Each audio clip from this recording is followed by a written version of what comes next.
let's talk about blocks. Because one of the important things about learning a new language is understanding idiomatic constructs in that language that are maybe not as often seen in similar ones. Blocks are definitely one of those in Ruby. So besides symbols, which we've already seen, the way I usually start by explaining this is don't think about imperative loops. A lot of us who come from other imperative languages, what we think about is like in a for loop, you're iterating over a collection. Like I'm going to take this collection and I'm going to pull elements out of it, and one at a time, I'm going to do something to the element. Or I'm going to do something a certain number of times. That's sort of imperative iteration. Here, we're actually thinking about, I'm going to ask the array or the collection, I'm going to ask it to one at a time give me elements of itself, and I'm going to supply basically an anonymous lambda to be applied to each of them. So for example, if I have a simple array with these 3 strings in it, each is an instance method defined on most kinds of Ruby collections, whose effect is to return one element of the collection at a time. And now I'm going to have essentially an anonymous lambda, that's what do signals, an anonymous lambda of one argument that will be what I'm going to do to each of the elements as I get it. So this is a different way of thinking about how to operate on collections, right? Rather than saying, we are going to traverse the array, or we are going to go through all of the keys of this dictionary, we are asking the collection to enumerate itself. And we're just providing here's the thing I want you to do. If you learned about MapReduce in one of many iterations of a sort of advanced intro programming class, that's kind of the paradigm that you want to think about, where you're thinking of the operation on a collection, and it's the collection's responsibility to enumerate elements of itself, not your responsibility. I can say for I in 1 to 10, but really this turns out to be syntactic sugar for a range, and now I'm asking the range to enumerate all the elements of itself. And as you would reasonably expect, you'll get those numbers in order from 1 to 10. And as you get each one, you can decide what you want to do with it. So if you find yourself writing for loops, the word for exists in Ruby, but you should almost never have to use it. Because almost every one of those cases, really what you're doing is there's some collection and you want the collection to yield one element of itself at a time because you want to do something to it. There's even an operator called upto, a method called upto, which is defined on fixed nums. It's defined on the numeric class, and it takes a single argument. Remember that parentheses are optional, so if it helps you sort of digest it better, imagine parentheses around the number 10, because the number 10 in this case is an argument to the method upto. What does that do? It starts from its receiver argument, and it yields elements one at a time, integers one at a time, up to its last argument. And now, again, we have an anonymous lambda with a single argument, right? The argument goes in between the vertical bars. That's what do I want to do with the element? So this is a way of completely separating the concerns of traversing a collection and what I like to do with elements of the collection. And there's even one called times, which really just repeats something a given number of times, but it doesn't take an argument, right? If you wanted to know which iteration you were on, you would use something like up to, or you could even use each. This will do the block 3 times, but you won't actually have access to the index value in between. So it's kind of which one do you want to use? But in all of these cases, in some sense, you're not writing an imperative for loop that does active traversal. You are asking the collection to traverse itself in some sense. Why would this be useful? Like, why is this a nice time saver?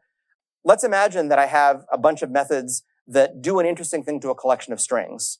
And a natural way that you might use it is, well, I'm going to put all these strings into an array, and I'm going to use some sort of an each and use my method to do interesting things to all of those strings. What you don't realize yet is that in the Ruby IO library, the file system operations also implement each. So if you open a file and you call each on the file handle, you'll get back one line of the file at a time.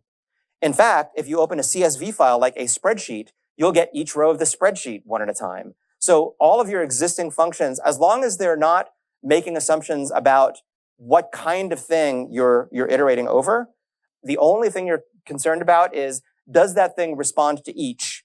And in so doing, does it give you back one element of itself at a time? As long as those things are true, you can use your existing functions without modification on those other data structures.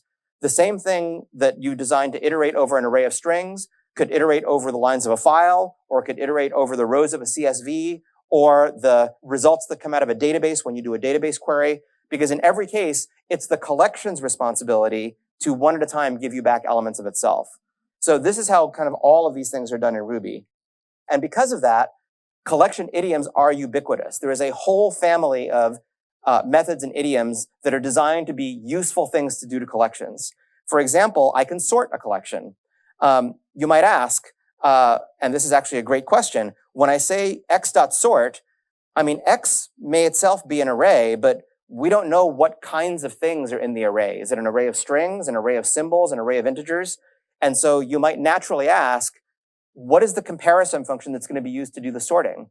Well, guess what? There's only one rule in Ruby, right? Which is everything is an object and everything is done by calling a method on the object. So when you say sort, sort begins to look at pairwise elements of the array. It takes the first of each pairwise element and it says, please compare yourself to this other element. If the element happens to be a string, then please compare yourself usually means what's the ASCII lexicographic ordering of the strings. But if this element happened to be an integer instead of a string, then compare yourself just means compare using arithmetic greater than or less than. If these elements were bank accounts, you could ask the bank account, please compare yourself to another bank account. And internally, the bank account might do that by, let's say, comparing the balances and deciding that whichever has the larger balance is the bigger bank account. So the collection itself doesn't care about, when you say what method is going to be used to do comparison, that's not up to the collection, it's up to each element. In fact, the elements don't even have to be of the same type. As long as you can always call, please compare yourself, hand it another thing, and expect sensible behavior out of that.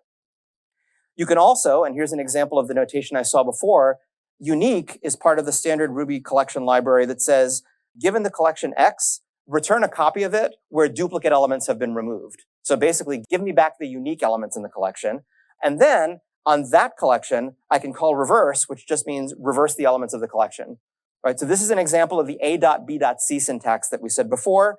Unique does not take any arguments, so there's no need for parentheses at all here. This kind of expression is extremely common in Ruby. By the way, as a side note, this is one of the reasons that Ruby not having a syntax for first-class functions actually helps. Because in a language like JavaScript, x.unique would be a reference to the method unique, but not the result of calling that method. In Ruby, x.unique is a call to the method unique that happens to take no arguments, right? So syntactically, it will be very awkward to do first-class functions in Ruby the way that, for example, Python or JavaScript do them. Most of these will take the original collection and return a copy of it. So x.unique doesn't modify x, but it gives me back a new object, which is x with the duplicate elements taken out. And similarly, when I call reverse, it's going to make a copy of that object and give me back a new one where those elements are now in the reverse order. So in this expression, at no time does x itself get modified. If I just look at the value of x, it would be the same as it had started.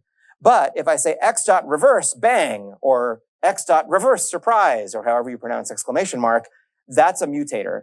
If it ends with an exclamation mark, it means this actually changes the value of the receiver. So after calling x.reverse bang, x will actually have changed.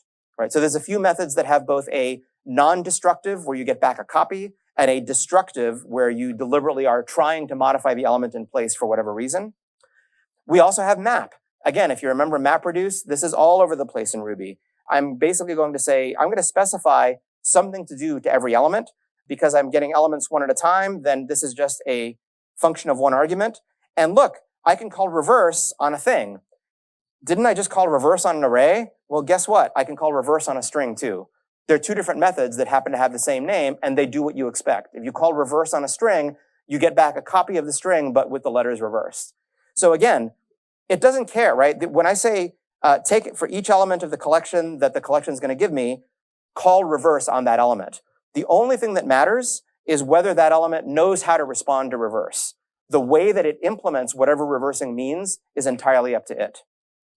There's also filter, which is basically, I'm going to, for each element of a collection, I'm going to only keep the ones that match a certain criterion. In this case, I'm going to ask, does this element of the collection include the letter E? How is include implemented? We sort of don't care. All we care about is that the elements of the collection know how to respond to include, In this case, the collection consists of a bunch of strings. So the operative question is, in Ruby, does a string know how to respond to include? If you look at the documentation for strings, you find out the answer is yes. And for a string to include a character means that that character occurs one or more times. By the way, arrays also respond to include, but for an array to include something, it means, is there an element in an array that double equal matches the one that I'm giving you? So again, we never care about the types of the things. We only care about the behaviors, what the things can do. We can also ask, is it true that any of the elements of X match this criterion? This is also an example of if a function fits on one line, sometimes you will see curly braces substituted for the words do and end, but it's the same thing. If you in your brain substitute do and end for the curly braces, you get the same thing. It's the first sort of token after the do block begins is vertical bars surrounding the number of arguments, and then the body of the function or the block that uses that argument. All over the place in Ruby. Blocks are closures. If you remember environment diagrams from Python or Scheme, a closure is the set of all the variable bindings that are visible at a given point in time in the code. And we say that because it closes over all of the variables that you can see, including non-local variables. So if I'm in a nested function or a nested block, and that block can actually see the variables that belong to the block in which it's nested, then that closure will carry around that environment. And anytime you use the closure, that environment will be available. It works very much the same way that environments do in Python. This is useful because it allows the blocks that are, when you provide these blocks as the bodies of collection methods, those blocks carry their environment around with them. That means that if I'm using one of those do blocks and I'm in the middle of a piece of complex code, the code that I put in that do block can see all the variable bindings around it. So again, it's a complete separation of the responsibility of how you traverse a data structure from what to do with each element as those elements are being yielded. And as we'll see when we talk about JavaScript later in the course, this idea also pops up everywhere in JavaScript. So the kind of takeaway here is that the collection idioms, first of all, they're ubiquitous in Ruby. You should learn to use them anyway. But blocks are a form of software reuse because you separate what to do from where and when to do it. And we'll see a lot of examples of this in Rails. There's also iterators, objects that manage their own traversal. So basically, we can traverse a range, we can traverse an array. You can define your own data structures that implement each as a way of returning elements of themselves. For example, one of the programming assignments that appeared on previous quizzes was define a structure for maintaining a binary tree, like a search tree, and define a version of each that yields the elements of that tree one at a time.